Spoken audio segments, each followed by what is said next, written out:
जनपद इटावा में शनिवार को जय गायत्री शिक्षा प्रसार एवं जन कल्याण समिति रजिस्टर के तत्वाधान में संचालित जय गायत्री शाखा इटावा की कार्यकारिणी बैठक मिश्रा ऑटोमोबाइल पक्का तालाब पर संपन्न हुई। बैठक में सचिव वर्षा दुबे द्वारा कार्यकारिणी के सम्मानित सदस्यों के सहयोग से बताया गया कि संस्था द्वारा गौ रक्षा पर विशेष अभियान चलाया गया है। इसके लिए सर्वसम्मति से निर्णय किया गया है कि शहर में 2 वाहन ऐसे चलाए जाएंगे जिसमें गाय के लिए पहली रोटी तथा चोकर, सब्जी का छीलन आदि सामान को एकत्रित करके गौशाला को दिया जाएगा तथा जो शहर में आवारा गाय पाई जाएं उन्हें शासन के सहयोग से गौशाला तक पहुंचाया जाएगा। इसी के साथ साथ संस्था सचिव द्वारा यह भी बताया गया कि भविष्य में संस्था द्वारा महिलाओं को स्वरोजगार भी प्राप्त किया जाएगा। इस संस्था के संरक्षक जी से बात करते हैं कि उन्होंने इस मीटिंग के बाद क्या निर्णय लिया है। तो स्वागत है आपका हमारे चैनल पे। सर, आप बताइए कि आपने इस मीटिंग के बाद क्या निर्णय लिया है और किस तरह से आप आगे संस्था को चलाना चाह रहे हैं। गायत्री शिक्षा प्रचार और जन कल्याण समिति की ओर से अभी वर्षा जी ने बताया आपको कि हमारे जो संस्था द्वारा सभी ने निर्णय लिया है कि हम लोग 11 गाय जो सड़क पर जो छुट्टा जानवर की तरह लोग छोड़ देते हैं उनको गोद लेंगे और उनका लालन पालन हम लोग की संस्था द्वारा किया जाएगा।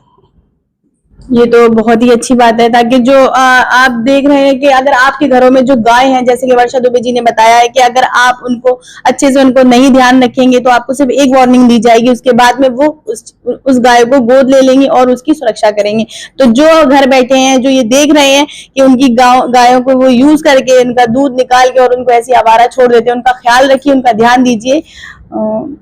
हेलो दोस्तों, मैं आपकी आली और आप देख रहे हैं भारतवाणी। आज हम बैठे हुए हैं जय गायत्री शिक्षा प्रसार एवं जन कल्याण समिति में। चलिए इनसे जानते हैं इन्होंने इस मीटिंग में क्या योजनाएं बनाई हैं और हम बात करते हैं वर्षा दुबे जी से और ये हमें बताएंगे इन्होंने इस मीटिंग में क्या डिसाइड किया है। स्वागत है आपका हमारे चैनल में वर्षा दुबे जी। एक बार फिर से आप ये बताइए, आपने इस मीटिंग में आगे क्या सोचा है, इस मीटिंग के बाद क्या आपने योजनाएं बनाई हैं। आपका बहुत बहुत आभार। ये जो हमारी समिति है जय गायत्री शिक्षा प्रसार एवं जन कल्याण समिति,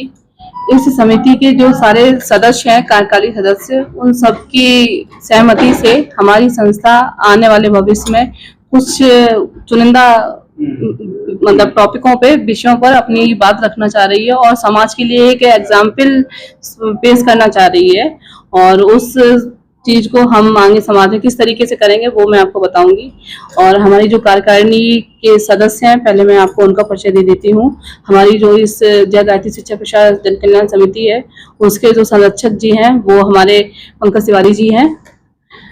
जो इस संस्था में अपना बहुत योगदान देते हैं। पूरा समय समय पे हर कार्य में जो भी संस्था के द्वारा किए जाएंगे उनमें सब में अपनी सहमति व्यक्त करते हैं। और हमारी संस्था की जो अध्यक्षा हैं श्रीमती सरस्वती मिश्रा जी, ये भी अपना पूरा समय और योगदान देती हैं संस्था के लिए। और हमारी इस कार्यकारिणी की जो मीडिया प्रभारी हैं वो पूर्वी मिश्रा जी हैं। और इस जो हमारी संस्था है इसमें कोषाध्यक्ष का जो पद है वो श्रीमती रीना राठौड़ जी के पास में है। आप रीना राठौड़ जी हैं।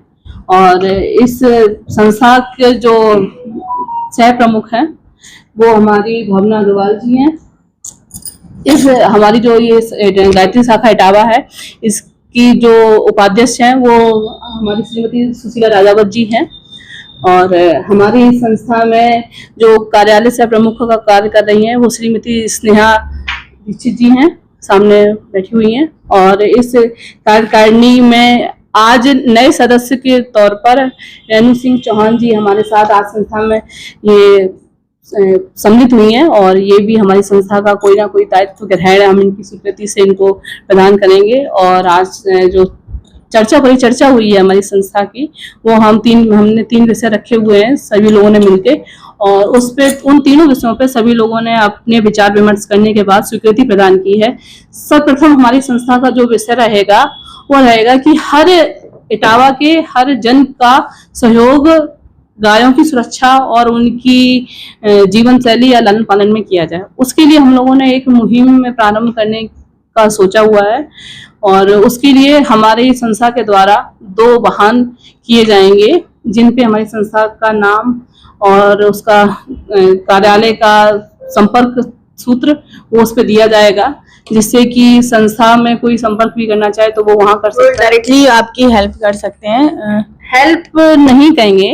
उस नंबर संपर्क सूत्र से वो संस्था जो कार्य कर रही है उस कार्य में अपना सहयोग दे सकें। और वो ये भी एक उस नंबर का एक ये भी रहेगा देने का औचित्य कि जो संस्था जिस मुहिम को चला रही है, जो वो वाहन जा रहे हैं वो सही तौर पे कार्य कर रहे हैं, या जो वाहन चालक है वो सही तरह से हर जगह पहुंच रहा है, तो वो ये हर एक जनसाधारण की जिम्मेदारी रहेगी कि वो संपर्क सूत्र के द्वारा हमारी संस्था को ये सूचित करा सके कि जो हम कार्य कर रहे हैं या जो मुहिम चला रहे हैं वो मुहिम कितने हद तक सफल चल रही है। तो वो अपना फीडबैक भी उस संपर्क सूत्र के द्वारा हमें दे सकते हैं, और हम हमारी संस्था के सारे सदस्य मिलकर उनके जो द्वारा दिए हुए फीडबैक रहेंगे उसको भी बहुत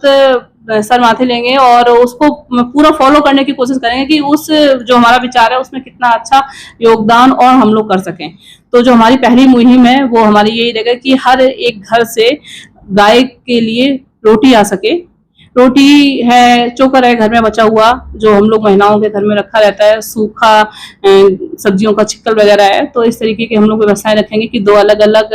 उसमें जो वाहन होगा उसमें दो अलग अलग पात्र रखे जाएंगे या बर्तन रखे जाएंगे या ड्रम रखे जाएंगे, जिसमें वो अपने घर से अलग अलग तरीके के सूखा और गीला गाय के लिए शुद्ध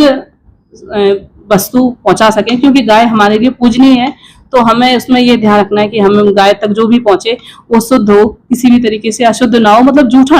ना हो उसमें, केवल इस बात का विशेष ध्यान रखें।